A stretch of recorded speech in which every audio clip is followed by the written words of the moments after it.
ओम गुरुर्ब्रह्मा गुरुर्विष्णू गुरुर्देव महेश्वरा गुरुर्साक्षात् परब्रह्म तस्मै श्री गुरुवे नमः। ओम कौराष्ट्रे पूर्णाथांच श्रीशल्यमल्लिकार्जुन उज्जन्य महाकाल ओंकार मुल्लेश्वर परल्या वैजनाथांच डाकिन्या भीमाशंकर शेतुबंदे तु रामेशं नागेशं दारुकावणे वारणशातु विश्वेश त्र्यंबकं गौतमी तटे हिमालये तु केदार गृह्णेशं शिवालये इति द्वादश ज्योतिर्लिंगानि ओम नमो नमः।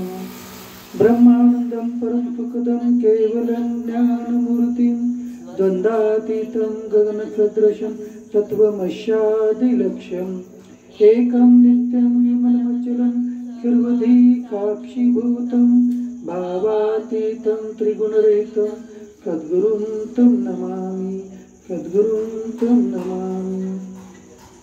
शान्ताकारं भुजङ्गशयनं पद्मनाभं सुरेशं विश्वाधारं गगनसदृशं मेघवर्णं शुभाङ्गं लक्ष्मीकान्तं कमलनयनं योगिभिः अर्ध्यानगम्यं वन्दे विष्णुं भवभयहरं सर्वलोकैकनाथं यं ब्रह्मा वरुणेन्द्र रुद्रमरुता स्तुन्वन्ति देवैस्तवैर्वेदै काङ्गपदक्रमोपनिषदं गायन्ति यमकामगा ध्यानावक्ति तद्गतेन मनसा पश्यन्ति यं योगिनो यशान्तं न विदु पुरासुरगणा देवाय तस्मै नमः देवाय तस्मै नमः। ओम कालपर्यंत आपण 13व्या अध्यायापर्यंत निरूपण पाहिलेलं आहे। आता आज आपल्याला अध्याय 14वा जो आहे त्याची सुरुवात करायची आहे। इको थोडंसं आता 14व्या अध्यायामध्ये पहिल्या श्लोकापासूनच भगवंतांनी उपदेशाला आरंभ केलेला आहे। या पहिल्या श्लोकातच भगवान श्रीकृष्ण म्हणतात परम पूयम प्रवक्ष्यामि ज्ञानानां ज्ञानमुत्तमं यज्ञात्वा मुनया सर्वे पराम सिद्धिमतीं गता। श्री भगवान म्हणतात की ज्ञानातील अतिउत्तम असे ते परमज्ञान मी तुला पुन्हा सांगतो की जे जाणल्याने सर्व मुनिजन या संसारातून मुक्त होऊन परमसिद्धी पावले आहेत। आता भगवान श्रीकृष्ण या श्लोकामध्ये पुन्हा सांगू लागले अर्जुनाला की ज्ञानामध्येही अतिउत्तम जे ज्ञान आहे ते मी तुला पुन्हा सांगतो याचा अर्थ काय त्यांनी पूर्वी सांगितलेलं आहे म्हणजे या 13व्या अध्यायामध्ये पर्यंत, परंतु पुन्हा आणखी अर्जुनाला परत एकदा सांगत आहेत। अध्यात्मज्ञानाचं एक वैशिष्ट्य आहे, अध्यात्मज्ञान पुन्हा पुन्हा सांगावं लागतं जे की दृढीकरण होण्याकरिता जसं आपल्याला शरीर मी आहे हे लहानपणापासून जन्मल्यापासून आपल्याला दृढीकरण झालेलं आहे। माझं नाव हे मी म्हणजे मी हे शरीर माझंच हे असं दृढीकरण झालेलं आहे। त्याप्रमाणे अध्यात्माचंही दृढीकरण मी शरीर नाही तर मी क्षेत्रज्ञ जीवात्मा आहे, तर याचं दृढीकरण होण्याकरिता परत पुन्हा हे ज्ञान घ्यावं लागतं द्यावं लागतं तर ते दृढीकरण होतं। म्हणून भगवान श्रीकृष्ण सांगू लागलेत की हे परमज्ञान मी तुला अजून एकदा पुन्हा ते सांगतो। असं ज्ञान जे की तू जाणल्यानंतर या संसारातून मुक्त होऊन परमसिद्धीला प्राप्त होशील। परमसिद्धीला प्राप्त होणे म्हणजे भगवंतालाच प्राप्त होणे। यापुढे मग भगवान काय सांगतात पाहूया। इदं ज्ञानम उपाश्रित मम साधर्म्यम आगता सर्गे अपि नोपजायन्ते प्रलयेन गच्छन्ति। हे परमज्ञान धारण करून माझ्या स्वरूपाला प्राप्त झालेले असे ते मनुष्य सृष्टीच्या आरंभी पुन्हा जन्माला येत नाहीत आणि प्रलयकाळीही व्याकुळ होत नाहीत। आता भगवान श्रीकृष्ण सांगू लागले मोक्ष म्हणजे काय। मोक्ष म्हणजे एकदा भगवंताला प्राप्त झालं की पुन्हा त्यांची उत्पत्ती नाही, म्हणजे अशा त्या जीवात्म्याची पुन्हा उत्पत्ती कधीच होत नाही। मग एक सृष्टी म्हणजे एक प्रलय काळ झाला की दुसऱ्या प्रलय काळाच्या अगोदर जी नवीन सृष्टी उभा राहते आणि त्या सृष्टीमध्ये जेव्हा नवीन जीवाची उत्पत्ती होते तेव्हा सुद्धा असे ते भगवंताला प्राप्त झालेले जे भक्तजन आहेत ते पुन्हा या सृष्टीमध्ये जन्माला येत नाहीत, तर ते एकदा मुक्त झाले की मुक्तच होऊन जातात, म्हणजे भगवंताला प्राप्त झाले की भगवंतामध्येच विलीन होऊन राहतात। म्हणून या श्लोकामध्ये भगवंत सांगत आहेत की एकदा मुक्त झालेले जे माझे भक्त आहेत ते पुन्हा कधीच जन्माला येत नाहीत, म्हणजे ते प्रलय काळामध्येही माझ्यामध्येच लिप्त राहतात आणि त्यानंतर दुसऱ्या सृष्टीकाळी सुद्धा ते उत्पन्न होत नाही. आता यापुढील श्लोकात भगवान श्रीकृष्ण सांगत आहेत की मम योनिर्महद्भं तस्मिन् गर्भं ददाम्यहं संभवा सर्वभूतानां ततो भवति भारत.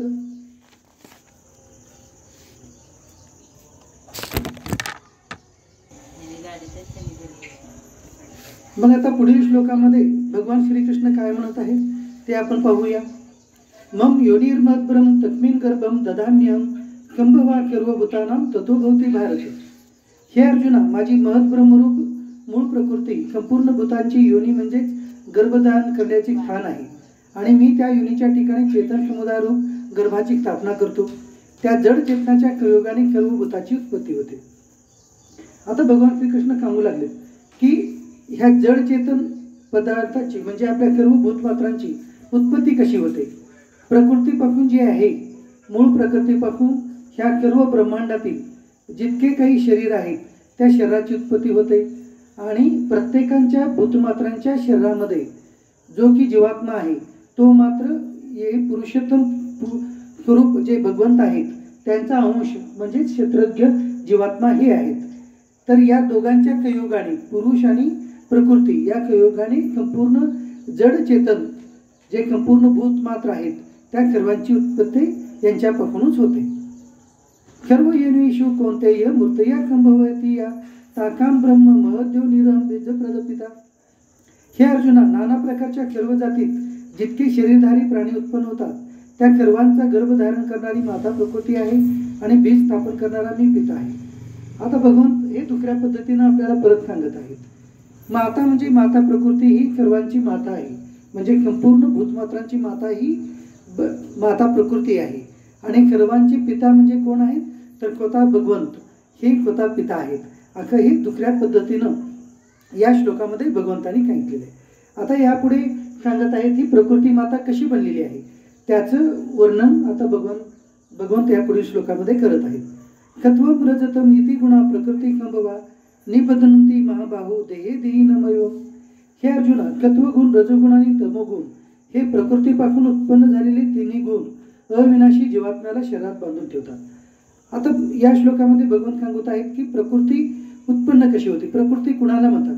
सत्व, रजम आणि तम या तिन्ही गुणापासून अशी ही प्रकृती बनलेली आहे आणि या प्रकृतीपासूनच प्रकृती माता ही पुढे पंचमहाभूताची उत्पत्ती करते आणि या पंचमहाभूतापासूनच सर्व शरीराची भूतमात्रांची उत्पत्ती होते. आणि शेवटी भगवंताचा जो अंश आहे क्षेत्रज्ञ जीवात्मा ह्या प्रत्येकाच्या शरीरामध्ये तसाच आहे. फक्त भूतमात्र जे आहेत त्या पंचमहाभूताच्या पद्धतीने वेगवेगळे आहेत, म्हणजे शरीर वेगळे आहेत परंतु क्षेत्रज्ञ जीवात्मा हा जो आहे प्रत्येक शरीरामध्ये एकाच भगवंताचा अंश आहे. तत्र सत्वं निर्मलत्वात् प्रकाशकम अनामयं सुखखंगेन बध्नाति ज्ञानखंगेन चानघ. आवाज कमी करा. हे निष्पापा, त्या तीन गुणामधील सत्वगुण निर्मळ असल्यामुळे प्रकाश उत्पन्न करणारा आणि विकाररहित आहे. तो सुखाबंधाच्या व ज्ञानासंबंधीच्या अभिमानी बांधतो. बरं, आता ह्या तीन गुणामध्ये सुद्धा तिन्ही गुण मनुष्याला वेगवेगळ्या कर्मामध्ये आणि वेगवेगळ्या भावामध्ये अडकून ठेवतात. जसं की आता सत्वगुण आहे, सत्वगुण हे जे आहे ते मनुष्याला सुखासंबंधीच्या भावनांनी आणि आपले हे वेगवेगळे असे सात्विक कर्म जे आहेत, जसं की आध्यात्मिक कर्म आहे, जसं की आता आपण हे आध्यात्मिक कर्म जे करत आहोत, भगवद्गीता ऐकत आहोत, ओम नमः शिवायचा जप करत आहोत, बाकीचे जे तीर्थाटन वगैरे आहे, अशा प्रकारचे जे कर्म आहेत ते जेव्हा सत्वगुण वाढतो तेव्हा मनुष्य करायला चालू करतो. बरं, हे पण करून याच्याने सुद्धा मनुष्य बांधला जातो. म्हणजे काही जे मनुष्य आहेत त्या सत्वगुणाने बांधले जातात, काही जण रजोगुणाने बांधले जातात, काही जण तमोगुणाने बांधले जातात. म्हणजे आता काय असतं की एक दोरी आहे याची सुताची दोरी आहे, म्हणजे आपण जे याच्यापासून बनवतो सुतापासून ती दोरी आहे. आणि दुसरी एक दोरी आहे रेशमी दोरी आहे, त्या रेशमीपासून पण रेशमी दोरीपासून हात बांधलेले आहे, सुताच्या दोरीपासून हात बांधलेले आहे. आणि नंतर एक चांदीची बेडी आहे त्याच्याने पण हात बांधलेले आहेत. आणि नंतर एक सोन्याची बेडी आहे त्याच्याने हात बांधून टाकलेत आणि कुणाचेच हात प्रत्येकांचे एक महिना फोडलेच नाहीत. म्हणजे प्रत्येक जणच बेडीमध्ये आहे. बेडी हे वेगवेगळी आहे परंतु प्रत्येकाला बंधन मात्र निर्माण झालेलंच आहे. बेडीचं जे बंधन आहे ते निर्माण झालेलंच आहे. त्याप्रमाणे सत्वगुण ही सोन्याची बेडी आहे. त्यामुळं ती म्हणजे त्याच्यामध्ये पण अध्यात्म भावनाच्या इच्छेने किंवा हे असे कर्म करण्याची इच्छाने मनुष्य जर बांधला गेला त्याच्यातच बांधून जातो आणि त्यामुळे ब्रह्मलोकापर्यंतचे भोग त्या मनुष्याला प्राप्त होतात. परंतु मनुष्याला जी मुक्ती आहे, जे मोक्ष आहे ते मिळत नाही. म्हणून भगवंतांनी सांगितलेलं आहे की ह्या सत्वगुणीच्या बेडीतून सुद्धा आपल्याला शेवटी बाहेर पडायचं आहे आणि पूर्ण कोणतीही बेडी, मग ती सत्वगुणाची नाही, रजोगुणाची नाहीच आहे, तमोगुणाची तर कधीच नाही, तर ह्या सर्व बेड्यातून बाहेर पडायचं हे आपलं काम आहे असं भगवंत तिथे सांगत आहे. आता रजोगुणाची काय बेडी आहे ते थोडक्यामध्ये सांगतील. रजोरागात्मक विद्ये तृष्णाखंग समुद्भव निबध्नती कोणतेही कर्मखंगेन देईन. हे अर्जुना, रागरूप रजोगुण इच्छा व आसक्ती यापासून उत्पन्न झालेला आहे असे समज. तो या जीवात्म्याला कर्माच्या आणि त्यांच्या फळाच्या संबंधाने बांधतो. आता रजोगुणाची जी बेडी आहे मनुष्याला कशी बांधते याचा प्रकार बघून सांगू लागले. रजोगुणाची बेडी म्हणजे काय? रजोगुण म्हणजे मनुष्याला वेगवेगळ्या प्रकारचे कर्म करायला लावतो. आता आपण मनुष्य जे आहे, आपण मनुष्य म्हणून जन्म जे घेत आहोत, तर मनुष्यामध्ये जन्म घेण्यामध्ये मुख्य कारण जो आहे ते रजोगुण आहे. आणि रजोगुण जे आहे त्या रजोगुणामुळे जे आहे मनुष्याची उत्पत्ती झालेली आहे. त्यामुळे मनुष्य रजोगुणापासूनच वेगवेगळे कर्मे करतो. जेव्हा आपण वेगवेगळ्या प्रकारची कर्मे करतो त्या कर्म करण्यामुळं त्या कर्मामध्ये कर्मफल निर्माण होतात आणि त्याच्यामुळं मनुष्य परत त्या रजोगुणामुळे बांधला जातो. आता याच्यामध्ये काय होतं पहा, रजोगुण जे आहेत ते वेगवेगळे कर्म करून बांधला जातो. मग आता वेगवेगळे कर्म कोणते आहेत? तर आपण दररोजच वेगवेगळे कर्म करतो. जसं की आपल्या घरचे प्रपंचाचे काही काम करतो, काही बाहेरचे कामं करतो, कुणाला मदत करतो आणि त्यामुळं आपल्याला काय होतं, एक प्रकारचं विशिष्ट गर्व उत्पन्न होतं आणि ते गर्व उत्पन्न झाल्यामुळं आपण त्या कर्मापासून निर्माण झालेल्या फलामध्ये जे आहे ते अडकून पडतो. म्हणून भगवंतांनी सांगितलेलं आहे की आपण ह्या रजोगुणापासून उत्पन्न झालेल्या कर्मापासून आणि त्याच्या कर्मफलामध्ये सुद्धा बांधून राहायचं नाहीये, तर त्याच्यापासून सुद्धा दूर व्हायचं. मग अशाने काय होतं, अशामुळे आपण त्या कर्मबंधनातून दूर होतो आणि त्यामुळे जन्म मरण चक्र परंपरा जी आहे त्याच्यामध्ये अडकून पडत नाही. आता हे सांगितले सत्वगुण आणि रजोगुणाच्या बंधनातून मुक्त होण्याचा प्रकार. आता तमोगुणाच्या बंधनातून मुक्त होण्याचा प्रकार पुढच्या श्लोकामध्ये बघून सांगतात. तम तू अज्ञानम विद्ये मोहनम सर्व देहिनाम प्रमादशालस्य निद्राभि तत निबध्नती भारत. हे अर्जुना, सर्व देहाभिमानी मनुष्याना मोह पाडणारा तमोगुण अज्ञानापासून उत्पन्न झालेला आहे अका तू समज. तो या जीवात्म्याला प्रमाद, आळस आणि झोप यांनी बांधतो. आता पहा, तमोगुणाने आता मनुष्य कसा बांधतो. तमोगुण जे आहे हे मुख्यतः अज्ञानापासून उत्पन्न झालेलं आहे आणि तमोगुणापासून आपल्या शरीरामध्ये कोणकोणते भाव उत्पन्न होतात. तर जेव्हा वेगवेगळ्या प्रकारचे प्रमाद म्हणजे काय, वेगवेगळ्या प्रकारची विपरीत भावना, चुकीची भावना करणं म्हणजे त्याला प्रमाद म्हणतो. त्यानंतर आळस जे येतो आपल्या शरीरामध्ये त्याचं कारण मुख्य तमोगुण हा आहे. त्याच्यानंतर झोप येणे हे सुद्धा तमोगुण वाढीचं मुख्य निर्देशकच आहे. म्हणजे तमोगुण जेव्हा वाढतं तेव्हा काय होतं, तेव्हा झोप यायला चालू होते. आपण सुद्धा पाहतो, जेव्हा आता अशा प्रकारचे गीता ग्रंथ, वेगवेगळे पुराण, वेगवेगळ्या ठिकाणी आपण बसलेलो आहोत तरी आपल्याला काही जणांना झोप यायला चालू होते. तर असे झोप येणं म्हणजे तिथं तमोगुण वाढलेला आहे. आता इथं आठवण येऊ लागले काही जणांना, म्हणून त्यांना हसू सुद्धा येतं की झोप येते म्हणून. तर हे म्हणजे आपल्याला काय होतं, ते तमोगुण वाढल्यामुळं हा प्रकार होत असतो. आता अशाच प्रकारे काय होतं, सत्वगुण, रजोगुण, तमोगुण या तिन्ही गुणापासून वेगवेगळे उत्पन्न होणारे जे भाव आहेत आणि त्यापासून निर्माण होणारे जे कर्म आहेत त्यामध्ये मनुष्य कायमस्वरूपी बांधत आहे. मग त्याविषयीच आता तमोगुणामुळे जीवाला कसं बंधन निर्माण होतं हे आता पुढे सांगत आहे. तम तू अज्ञानजम विद्ये मोहनम सर्व देहिनाम प्रमादलस्य निद्राभि तत निबध्नती भारत. हे अर्जुना, सर्व देहाभिमानी पुरुषांना मोह पडणारा असा हा तमोगुण अज्ञानापासून उत्पन्न झालेला आहे तू समज. तो या जीवात्म्याला प्रमाद, आळस आणि झोप यांनी बनतो. हे कशाने बनतं, तमोगुणामुळे मनुष्य बांधला जातो. हे या श्लोकात भगवंतांनी सांगितलेले. आता त्याच्यानंतर आणखी पुढे बघून काय म्हणतात ते पाहूया. खत्वम सुखे खज्जेती रज कर्मणी भारत ज्ञानमावृत्त तू तम प्रमादे खज्जेत उत.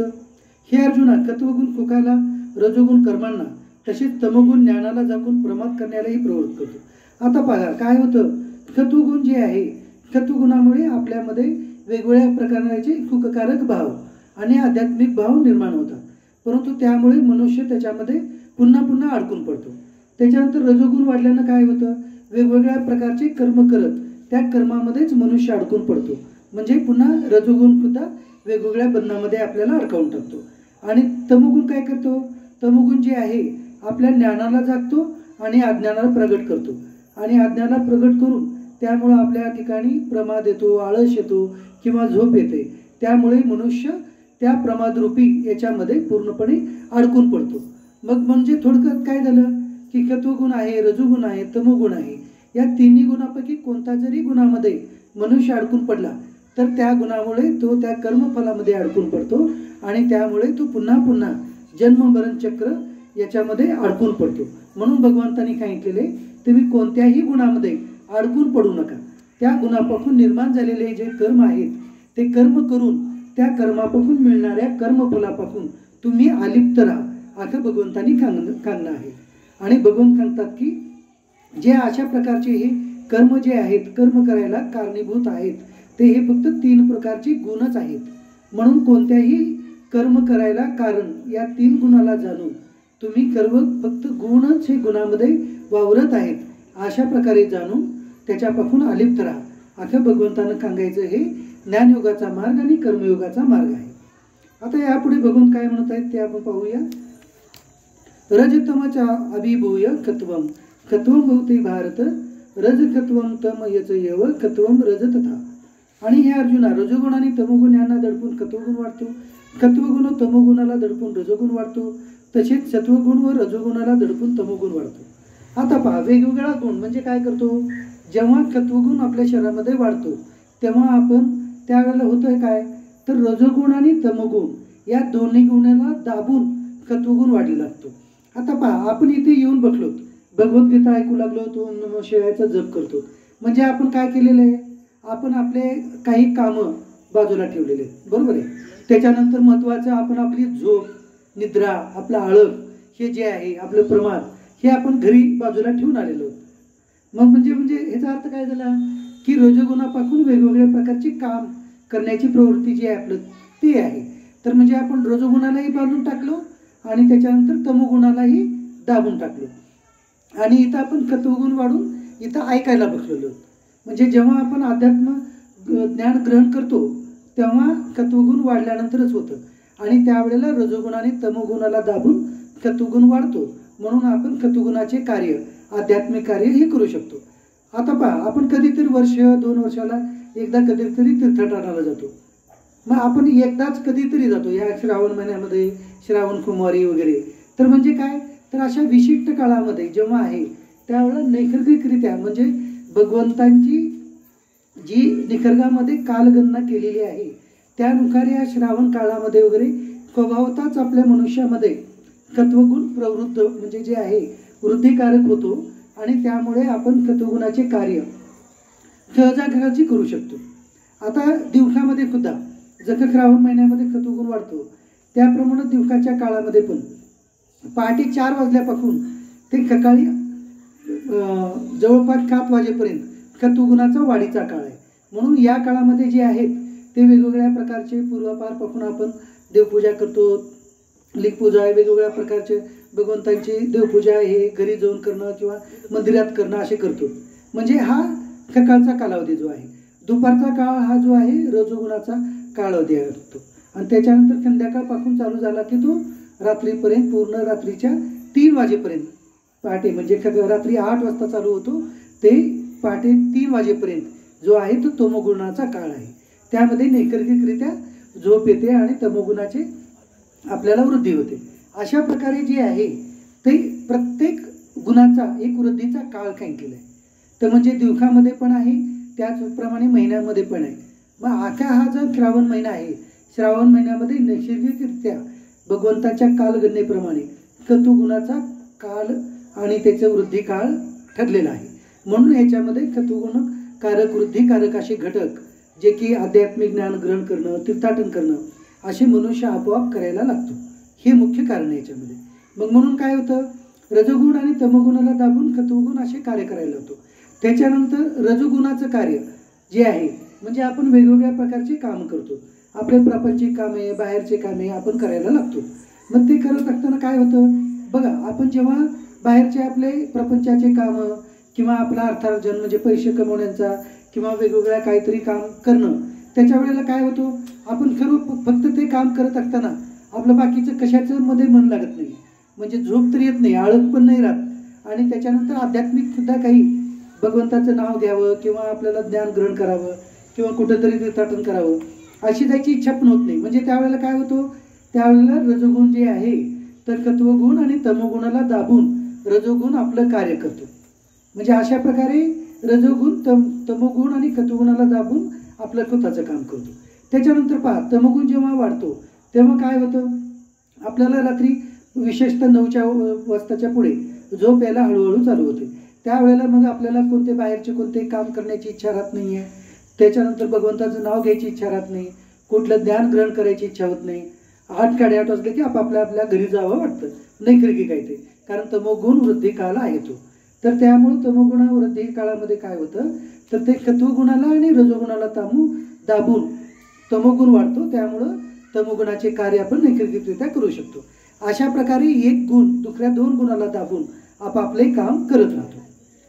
आता पहा, आता त्याचे लक्षणं सांगू लागलेत बघून. सर्वद्वारे शोधये अस्मिन् प्रकाशोपजायते ज्ञानम यदा तदा विद्यात विवृद्धम खत्वम इति उत. ज्यावेळी या देहामध्ये तसेच अंतकरणात व इंद्रियात चैतन्य आणि विवेकशक्ती उत्पन्न होते त्यावेळी अशी समजावी की खत्वगुण वाढले. आता तेच सांगू लागलेत. मी आता पूर्ण एकदाच सांगितले 3 गुणाचं, हे आता वेगवेगळ्या श्लोकामध्ये बघून सांगू लागले. काय म्हणतात की जेव्हा आपल्यामध्ये आपल्या अंतकरणामध्ये इंद्रिय चैतन्यामध्ये एक प्रकारची चेतना जणलेली आहे, एक चेतना जागृत झालेली आहे आणि आपल्याला आध्यात्मिक ज्ञान ग्रहण करावं किंवा देवपूजा करावं किंवा तीर्थाटन करावं असं वाटत असेल तर त्यावेळेला आपण समजायचं की आता खत्वगुण वाढलाय. त्याप्रमाणे रजोगुण वृद्धीचे लक्षण काय आहेत, लोभ प्रवृत्ती राम कर्मनाम शमस्पृहा रजशेतानी जायंते विवृद्धे भरतर्षण. हे अर्जुना, रजोगुण वाढल्यावर लोभ प्रवृत्ती अर्थाने प्रेरित होऊन फळाच्या इच्छेने कर्माचा आरंभ, अशांती आणि विषयभोगाची लालसा ही सर्व उत्पन्न होतात. आता जेव्हा रजोगुण वाढतो तेव्हा काय होतं, आपल्याला वेगवेगळ्या याच्यामध्ये म्हणजे पैसे कमवण्याचे, अर्थार्जन करण्याचं अशा प्रकारचं किंवा वेगवेगळे लोभ आपल्याला निर्माण होतात. त्याच्यानंतर वेगवेगळ्या प्रकारचं आपण कुणाचं तरी म्हणजे आपण जे आहे आपल्याच 2-3 व्यक्तींच्या याच्यामध्ये जर कोणतं एखादी विशिष्ट गोष्ट होणार असेल, काही फायदा होणार असेल तर तो फायदा तो इतरांना न होता आपल्यालाच कसं होईल याचं जे आपण प्रयत्न करायला लागतो ते म्हणजे रजोगुण वाढल्याचे लक्षण आहे. मग त्याच्यामुळे काय होतं, मन अशांत होतं, त्याच्या प्रकारचे वेगवेगळ्या कामना खूप वाढीक लागतात. हे सर्व जे आहेत ते रजोगुण वृद्धीचे कारक घटक आहेत. म्हणजे आपल्याला त्यावेळेला रजोगुण वाढले असं लक्षात येतं. तमोगुण वाढल्यावर काय होतं, अप्रकाशो प्रवृत्तीच प्रमादो मोह येवच तमश्चैतानि जायन्ते विवृद्धे कुरुनंद. हे अर्जुना, जेव्हा तमोगुण वाढल्यानंतर अंतकरण व इंद्रियात अंधार, कर्तव्य कर्मात प्रवृत्ती नसणे, व्यर्थ हालचाली आणि झोप इत्यादी अंतकरणाला मोहित करणाऱ्या वृत्ती हे खरं उत्पन्न होतात. आता सांगितल्याप्रमाणे जेव्हा तमोगुण वाढतो तेव्हा काय होतो, अंतकरणामध्ये, मनामध्ये, इंद्रियामध्ये सर्व प्रकारचा एक प्रकारचा अंधार निर्माण होतो आणि झोप यायला चालते. विविध प्रकारच्या व्यर्थ हालचाली व्हायला लागतात, प्रमाद येतो, वेगवेगळ्या प्रकारचे असे नको ते कामं करायला लागतं आणि तमोगुणी आहार घ्यावं वाटतं. जे की नॉनव्हेज खाणारे आहेत त्यांना नॉनव्हेज खावं वाटतं. अशा प्रकारचे हे तमोगुण वृद्धीचे लक्षण आहेत. आता आपण पाहू की कोणता गुण वाढल्यानंतर, समजा आता कधी तर आपल्या मनुष्याच्या याच्यामध्ये काय होतं, प्रत्येक गुण असं वाढतच राहतं. मग आता कोणता गुण वाढल्यानंतर त्याच्यामध्ये मनुष्याचा म्हणजे आपला जर मृत्यू झाला तर काय होतं याच्याबद्दल आता विवरण बघून पुढील श्लोकामध्ये करतील. यदा खत्वे प्रवृद्धे तू प्रलयम याती देहवृत तदोत्तम विधाम लोकान हमलान प्रतिपद्धते. जेव्हा हा मनुष्य खत्वगुण वाढलेला असताना मरण पावतो तेव्हा तो उत्तम कर्मे करणाऱ्याच्या निर्मळ दिव्य स्वर्गादी लोकात जातो. समजा आता एखाद्या व्यक्तीचा खत्वगुण वाढलेला आहे आणि त्या काळामध्येच काय झालं तर त्या काळामध्येच त्या व्यक्तीचा मृत्यू झाला. तर मग ते काय होतं तर अशा व्यक्तीचा जेव्हा सत्वगुण वाढलेल्या स्थितीमध्ये मृत्यू होतो तेव्हा तो कुठे जातो खरंपणे डायरेक्ट तो स्वर्ग लोकामध्ये जातो. तो म्हणजे सत्वगुण वाढलेल्या काळामध्ये जर मृत्यू झाला तर तो मनुष्य त्याचा सूक्ष्म देह जो आहे तो कुठे जातो तो स्वर्गलोकात जातो. आता रजगुण वाढल्यानंतर मृत्यू झाल्यावर काय होतं ते पाहूया. रजशी प्रलयम गत्वा कर्मकंगे शिव जायते तथा प्रलीन तमशी मूढ युनी शिव जायते.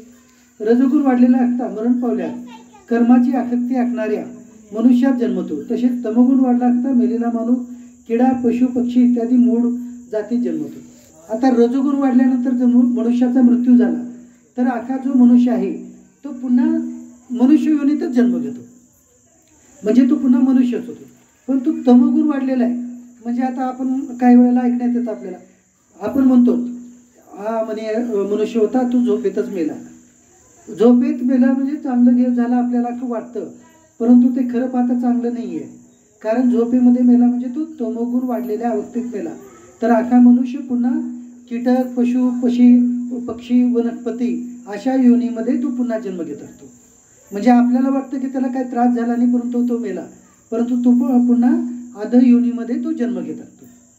म्हणजे तमोगुण वाढलेल्या स्थितीमध्ये आहे ते प्रमाद आळक किंवा निद्रा अशा याच्यामध्ये जेव्हा मनुष्य मरतो ते पशु पक्षादी योनीमध्ये जन्म घेतो असं भगवंतांनी या श्लोकामध्ये सांगितलेले. कर्मणा कृताश कात्विकम निर्मलम फलम रजकातु फलम दुःखम अज्ञानम तमका फलम. कात्विक कर्माचे कात्विक अर्थात सुख ज्ञान आणि वैराग्य इत्यादी निर्मळ फळ सांगितले आहे. राजक कर्माचे फळ तसे दुःख तसेच तामक कर्माचे फळ हे अज्ञान सांगितले. आता कोणत्या कर्माचं कोणतं फळ आहे. सत्वगुणाचं जे फळ आहे ते सत्वगुणाचं फळ म्हणजे सुखादी लक्षणं जे आहेत ते निर्माण होतात. त्याच्यानंतर आध्यात्मिक फळ त्याच्यानं प्राप्त होतं. ज्ञान वैराग्य हे प्राप्त होतं सत्वगुण वाढल्यामुळे. त्याच्यानंतर राजक कर्म वाढल्यानंतर काय होतं त्याच्यामुळे वेगवेगळ्या प्रकारचे कर्म करावं असं मनुष्याला वाटतं. त्याच्यामुळं कधी फळ काय भेटतं कधी सुख भेटतं आणि कधी दुःख भेटतं. परंतु तामक कर्माचं फळ कायमच दुःखच आहे. दुःखाशिवाय दुसरं काय भेटत नाही. म्हणजे जेव्हा आपण झोपून उठल्यानंतर आपल्याला आनंद वाटतो. म्हणजे झोपेमध्ये जे आहे काय होतं आपलं अंतःकरण मन बुद्धी हे जे आहेत सर्व कर्मापासून काय होतात निवृत्त होतात. त्यामुळे होतं काय तर झोप होणं म्हणजे राहतं काय तर एक प्रकारचे आपण आपल्या क्षेत्रज्ञ जीवात्मा जे आहे त्याच्यामध्ये विलीन राहतो आपण. त्यामुळं आपल्याला झोपेमध्ये आनंद भेटतो.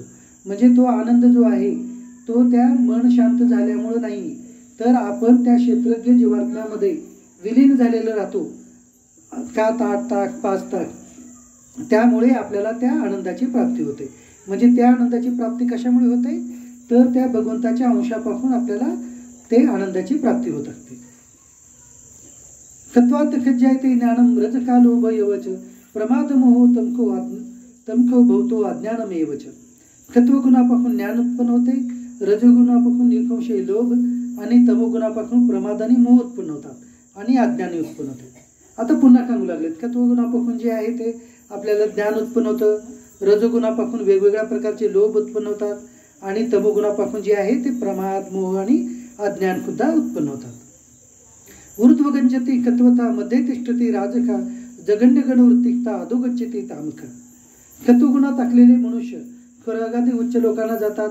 रजोगुणात असलेले मनुष्य मध्यलोकात म्हणजे मनुष्य लोकातच राहतात आणि तमोगुणाचे कार्य असलेल्या निद्रा प्रमाद आणि आळस इत्यादीत रत असलेले तामशी मनुष्य अधोगतीला अर्थात कीटक पशु पक्षी इत्यादी नीच योनीमध्ये जातात आणि नरकातही जातात. आता याच्यामध्ये पुन्हा भगवंताने आणखी वेगळ्या प्रकारे सांगितलेले सत्वगुणामध्ये धारण म्हणजे आता काय असतो काही म्हणजे आपल्या मनुष्यामध्ये सुद्धा अशा वेगवेगळ्या प्रकारचे कर्म करणारे आपले मनुष्य आपण सापडतो. म्हणजे वेगवेगळ्या कर्म करणारे मनुष्याचं वर्गीकरण भगवंतांनी करून ठेवलेलं आहे. तर त्याच्यामध्ये काही मनुष्य आहेत सत्वगुण प्रधानच कर्म करत राहतात. म्हणजे रजोगुण आणि तमोगुण त्यांच्यापासून होतात परंतु फारच कमी प्रमाण. म्हणून पण त्यांचं जे आहे ते सत्वगुण वृद्धिकारक ते काम करत राहतात. असे जे मनुष्य आहेत ते स्वर्गातील उच्च लोक म्हणजे स्वर्गलोक आहे त्याच्या ब्रह्मलोक आहे याला प्राप्त होतात.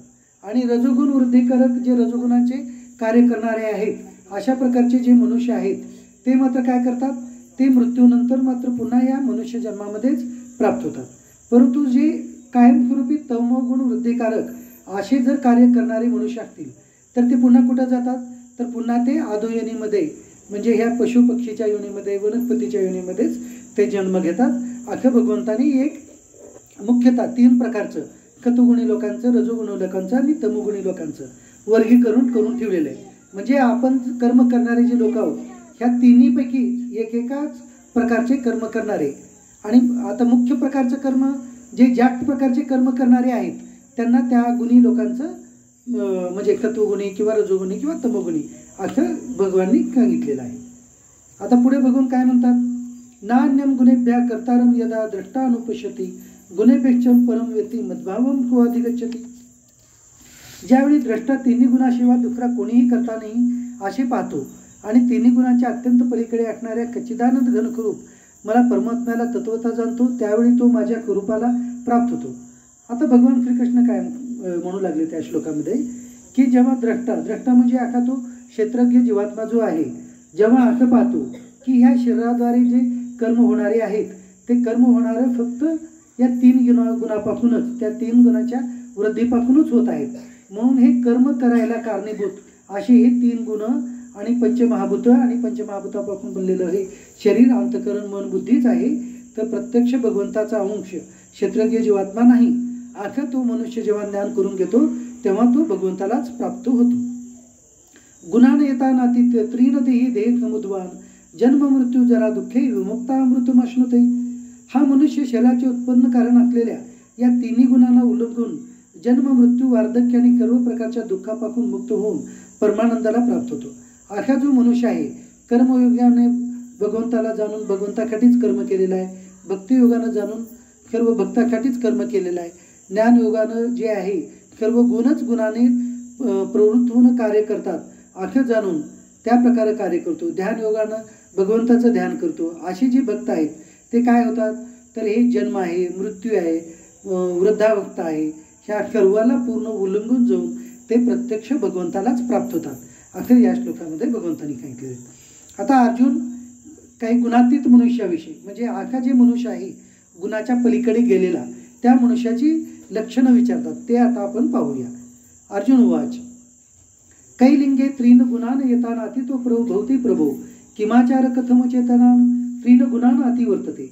अर्जुन म्हणतात की या तिन्ही गुणांच्या पलीकडे गेलेला असा जो मनुष्य आहे तो कोणकोणत्या लक्षणाने युक्त असतो आणि त्याचे आचरण कशा प्रकारचे असते. तसेच हे प्रभू मनुष्य कोणत्या उपायाने या 3 गुणांच्या पलीकडे जातो. आता अर्जुन प्रश्न करू लागलेत, गुणातीत मनुष्य म्हणजे काय, तर गुणातीत मनुष्याचे लक्षणं काय आहेत आणि गुणातीत मनुष्य कसा चालतो, त्याचं गुणातीत होण्याचा उपाय काय, हे भगवंत विचारू लागले. हाच विषय दुसऱ्या पद्धतीनं आपण दुसऱ्या अध्यायामध्ये पण पाहिलेला आहे. त्याला म्हटलेलं आहे गुणातीतला त्यावेळेला स्थितप्रज्ञ. तर स्थितप्रज्ञाच्या लक्षणामध्ये पण आपण याची उत्तरं पाहिले. परत एकदा आपण याच्यामध्ये गुणातीतामध्ये काय म्हणतात ते आपण पाहूया. श्री भगवान वाच. भगवान म्हणतात की प्रकाशमच प्रवृत्तीमच मोहमेवच पांडव न दृष्टी संप्रवतानी न निवृत्तानी कांक्षती. भगवान म्हणतात की हे अर्जुना, जो मनुष्य सत्वगुणाचे कार्य प्रकाश, रजगुणाचे कार्यरूप प्रवृत्ती आणि तमगुणाचे कार्यरूप मोह ही प्राप्त झाली असता त्यांचा विषाद मानत नाही आणि प्राप्त नाही झाली तरी त्यांच्या इच्छा करत नाही. असा जो महात्मा आहे, जो महात्मा सत्वगुणाचं कार्य करत असताना त्याच्यापासून आध्यात्मिक ज्ञानाचं प्रवृत्ती झाली किंवा नाही झाली तरी त्याचं दुःख मानत नाही. त्याच्यानंतर असा मनुष्य, असा महात्मा की रजोगुणाची वृद्धी झाली, त्याच्यापासून तो वेगवेगळ्या प्रकारचे काम करू लागलाय, वेगवेगळ्या प्रकारचे लोभ प्रपंचामध्ये राहून करू लागलाय आणि ते करत असताना काही लाभ झालाय आणि काही तोटा झालाय, तर त्याच्यापासूनही तो फायदा आणि तोटा मानत नाही. आणि तमोगुण जरीची वृद्धी जरी झाली तर त्याच्यापासून पण तो फायदा आणि तोटा मानत नाही. असा जो मनुष्य आहे तो गुणातीत समजावा असं भगवंतांनी सांगितलेलं. मग त्याची अजून काही लक्षणं भगवंत पुढे सांगतात. उदासीनवत आशीन गुणे न विचारले ते गुणा वर्तते इथे यव अवतिष्ठती निंजते. जो साक्षीरूप राहून गुणाकडून विचलित केला जाऊ शकत नाही आणि गुणच गुणात वावरत आहेत अशी समजून जो सच्चिदानंद घन परमात्म्यात एकरूप होऊन राहतो व त्या स्थितीपासून तो कधीही ढळत नाही. म्हणजे जो असा मनुष्य आहे त्याला भगवंतांनी काय म्हटलेलं आहे, उदासीन म्हटलेलं आहे. उदासीन म्हणजे काय, जो फक्त साक्षीपणाने त्या कर्माकडे पाहतो, कर्मापासून घडणारे जे पाप पुण्यादी कर्म आहेत त्याच्याकडे तो लक्ष देत नाही आणि तो त्याची इच्छाही करत नाही, त्यामुळं त्याचे त्या कर्मफळं त्याला प्राप्त होत नाहीत. म्हणून तो काय पाहतो, गुणच गुणामध्ये वावरत आहेत, आखं तो पाहतो. मग आखा पाहणारा जो मनुष्य आहे त्याच्यापासून त्या निर्माण झालेल्या कर्मफळापासून त्याला बंधने निर्माण होत नाही. बंधन निर्माण होत नाही म्हणजे तो पुन्हा मनुष्य जन्म घ्यायला येत नाही, म्हणजे तो मोक्षच प्राप्त करतो. खम दुःख सुखम फक्त खम लोष्टाश्मकांचन तुल्य प्रिया प्रियो धीर तुल्य निंदात्मस्तुती. असा जो मनुष्य आहे तो निरंतर आत्मभावातच राहून सुख दुःख समान मानतो, माती दगड आणि कोणे यांना सारखेच मानतो, ज्याला आवडती व नावडती गोष्ट सारखीच वाटते, जो ज्ञानी आहे आणि स्वतःची निंदा व स्तुती ज्याला समान वाटतं. मग असा जो गुणातीत मनुष्य आहे तो काय करतो, तो त्याला सुख प्राप्त झालं किंवा दुःख प्राप्त झालं तरी त्याची मनाची स्थिती जी आहे ती ढळत नाही. त्याच्यानंतर तो कुणाची निंदा करत नाही, त्याच्यानंतर तो कुणाचा तिरस्कार करत नाही, कुणाचा राग करत नाही. आणि त्याला काय, तो सर्व म्हणजे त्याची दृष्टी कशी असते, अशा त्या ज्ञानी महात्म्याची गुणातीत व्यक्तीची त्या महात्म्याची जी दृष्टी आहे ते सोन्याकडे पाहण्याचं, चांदीकडे पाहण्याचं, मातीकडे पाहण्याचं, वेगवेगळ्या पशुप्राण्याकडे, वनस्पती पाहण्याकडे एकच दृष्टी राहते. एकच म्हणजे काय, आता तो मातीला पण माती, सोनाला पण माती समजून तो सोन्याच्या अंगठ्या वगैरे टाकत जातो का, असं याचा अर्थ नाही. याचा अर्थ काय की सर्वच जे घटक आहेत ते पंचमहाभूतापासून बनलेले आहेत, असं त्याची पूर्ण दृढ भावना असते. आणि ते त्यामध्ये असलेल्या पंचमहाभूतिक शरीराला तो पाहत नाही, तर प्रत्येक ठिकाणी एका भगवंताच्या अंशालाच पाहतो, असं याचा अर्थ आहे. प्रपंचाचे व्यवहार त्याच्या त्याच्या ठिकाणी चालत राहतात, परंतु त्याची दृष्टी सगळ्यांकडे पाहण्याची एकच असते. म्हणजे त्याच्या ठिकाणी असलेले जे द्वेषभाव आहेत, तिरस्कार भाव आहेत, हे पूर्णपणे विलीन होत जातात. आता यापुढे भगवान काय म्हणतात ते पाहूया. मान अपमान यो तुल्य तुल्य मित्रारी पक्षयो सर्वारंभ परित्यागी गुणातीत ख उच्यते. आता गुणातीत कुणाला म्हणतात हे आणि परत म्हणतात. जो मान व अपमान सारखेच मानतो, ज्याची मित्र व शत्रू या दोघांविषयी समान वृत्ती असते, तसेच सर्व कार्यामध्ये ज्याला मी करणारा हा अभिमान नसतो त्याला गुणातीत म्हणतात. आता गुणाताची खूप व्याख्या सांगितली. अख्या मनुष्य गुणातीत समजावा, ज्याला त्याचं मान दिलं किंवा त्याचा अपमान झाला तरी तो त्याला समान समजतो. आता जर आपल्या ठिकाणी जर ते लक्षणे असतील तर आपण गुणातीत आहोत, नाही तर मग आपण गुणातीत व्हायचा प्रयत्न करायचा. म्हणजे कोणी आपल्याला मान दिला, सन्मान दिलं, हा व्यक्ती किती मोठा आहे, किती मोठा आहे, म्हणजे आपल्याला चांगलं वाटतं. आणि तेच आपलं कोणी अपमान केलं तर आपल्याला वाईट वाटतं, दुःख वाटतं. मग ह्या दोन्हीमध्ये जेव्हा समान वाटतो त्यावेळेला जर होत असेल ते, तर त्याला काय म्हणायचं, त्या व्यक्तीला गुणातीत म्हणायचं. त्याच्यानंतर पुढे काय, असा जो मनुष्य आहे तो त्याला अभिमान राहत नाही, अहंता आणि ममता राहत नाही. म्हणजे कोणतंही काम मीच केलं तर हे काम होतं, हे काम माझ्यामुळेच झालं, अशा प्रकारचा ज्याच्याजवळ अभिमान राहत नाही, अशा त्या व्यक्तीला गुणातीत असं भगवान या श्लोकामध्ये म्हणत. आता यापुढे बघून काय सांगत आहेत आणखी, मामच यो अव्यभिचारेन भक्ती योगेन शेवते स गुणान समतित्य यतान ब्रह्मभूयाय कल्पते. आणि असा जो मनुष्य महात्मा अव्यभिचारी भक्तियोगाने मला निरंतर बसतो, तो स्वतः या तिन्ही गुणांना पूर्णपणे उल्लंघून सच्चिदानंद घन ब्रह्माला प्राप्त होण्यास योग्य ठरतो. आता अशा या गुणातीत मनुष्याची लक्षणं ते भगवान सांगू लागले. आता पहा, आपण अव्यभिचारी भक्ती हे आपण दुसऱ्या अध्यायामध्ये पाहिलेलं आहे. अव्यभिचारी भक्ती म्हणजे काय असतं, तर फक्त भगवंताशिवाय दुसरं कोणीही नाही आहे हे जाणून भगवंताचीच भक्ती आणि फक्त भगवंतासाठीच करणं, आणि त्यापासून आपल्याला कोणत्याच संसारिक किंवा प्रापंचिक किंवा पारमार्थिक किंवा उच्च लोक जे आहेत, स्वर्गलोक, ब्रह्मलोक, अशा कोणत्याच प्रकारची कामना न ठेवता फक्त भगवंतासाठीच भगवंताची भक्ती केली जाते, त्याला म्हणतात अव्यभिचारी भक्ती. म्हणजे फक्त भगवंताकरिताच भगवंताची भक्ती करणं म्हणजेच काय, अव्यभिचारी भक्ती. म्हणजेच कसं की आपण त्या भक्ती करण्यापासून कोणत्याच फळाची इच्छा ठेवायची नाही, त्या भक्तीला म्हणतात अव्यभिचारी भक्ती. म्हणजे आपण प्रपंचातलं मला घर मिळू द्या, मला दुसरे इकडलं प्लॉट घ्यायचं ते प्लॉट मिळू द्या, देवा मला कार घेऊन द्या, मला मदत करा, देवा मला ते ह्या आजारातून मुक्त करा, अशा प्रकारचं वेगवेगळ्या कामना ठेवून भगवंताची भक्ती करणे म्हणजे व्यभिचारी भक्ती झाली. आणि भगवंताची कोणत्याही प्रकारच्या कामना न ठेवता भगवंताची फक्त भगवंतासाठीच भक्ती करणं म्हणजे अव्यभिचारी भक्ती. मग असा अव्यभिचारी भक्त जो आहे तो काय करत असतो, आखा जो अव्यभिचारी भक्त आहे तो काय करत असतो ते सांगतात। मामचं यो अभिचारीने भक्तियोगीने शेवते ख गुणान कमतित्य यतान ब्रह्म भयाय कल्पते। आखा जो अव्यभिचारी मनुष्य आहे तो भक्तियोगाने मला निरंतर बसतो। आखा तो मनुष्य तिन्ही गुणांना उल्लंघून सच्चिदानंद ब्रह्माला म्हणजेच भगवंतालाच प्राप्त होण्यास योग्य ठरतो असं भगवंतांनी सांगितलेले। म्हणजे आखा जो अव्यभिचारी भक्त जो आहे तोच भगवंताला प्राप्त होण्याचा अधिकारी आहे हे भगवंतांनी सांगितलेले। ब्रह्मणो ही प्रतिष्ठा अमृतस्य अविवश्य शाश्वतस्य धर्मस्य सुखस्य ऐकंतक्य शिक्षस्य। कारण त्या अविनाशी परब्रह्माचा अमृताचा नित्य धर्माचा आणि अखंड एकरस आनंदाचा आश्रय मीच आहे असं भगवान श्रीकृष्ण या श्लोकामध्ये सांगत आहेत। आता भगवान सांगू लागलेत की असं जे तुम्ही निर्गुण निराकार सगुण निराकार सगुण साकार असं जे भगवंतांचं अनुभव घेण्यासाठी हे ज्ञान ग्रहण करत आहात, अशा प्रकारचं ज्ञान ग्रहण करून शेवटी मिळणारा प्राप्त होणारा जो आहे तो मीच आहे असं भगवान श्रीकृष्ण तिथं त्या रणभूमीवरती अर्जुनाला सांगत आहेत। म्हणजे एक प्रकारे ते अर्जुनाला सांगत आहेत की मी फक्त हे अवतार शरीर धारण करून या ब्रह्मांडाच्या रक्षणासाठी या ब्रह्मांडातील जे अधर्मी लोक आहेत त्यांचा नाश करण्यासाठी इथं आलेला आहे। परंतु माझ्या ठिकाणचा निर्गुण निराकार जो भाव आहे, जो सगुण निराकाराचा भाव आहे तो मात्र माझ्या ठिकाणी जगात आहे तसाच आहे। म्हणजे मी अवतार धारण करून इथं आलेलो आहे ते एक प्रकारे भगवंत तिथं या श्लोकातून अर्जुनाला सांगितले। जेणेकरून होतं काय आपल्याला ह्या श्लोकाचा अर्थ जाणून की भगवंताचं शरीर जे होतं आपल्यासारखं मानव शरीर नव्हतं हे आपल्याला याच्यातून सिद्ध होतं। ओम तत्सदिति श्रीमद भगवद्गीता उपनिषत्सु ब्रह्मविद्यायां योगशास्त्रे श्रीकृष्ण अर्जुन संवादे गुणत्रय विभाग योगो नाम चतुर्दशो अध्याय। अशा प्रकारे आपल्या याच्यामध्ये ओंकार स्वरूपी निर्गुण निराकार ब्रह्म परमात्म्याचं भगवंताचं वर्णन करणारं असं हे भगवद्गीता नावाचं एक उपनिषद आहे, ज्यामध्ये की ब्रह्मविद्येचा उपदेश झालेला आहे।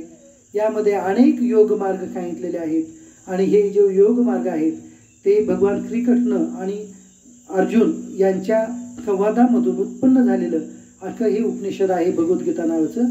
यामधील गुणत्रय विभाग नावाचं, गुणत्रय म्हणजे 3 प्रकारचे गुण, सत्व रज आणि तम तिन्ही गुणाविषयीचं माहिती सांगणारं असं हे 14वा अध्याय इथे समाप्त झालेला आहे। असा हा अध्याय भगवान श्रीकृष्णांच्या चरणी, माझ्या सद्गुरूच्या चरणी, भगवान शिवाच्या चरणी अर्पण करून इथेच थांबतो। ओम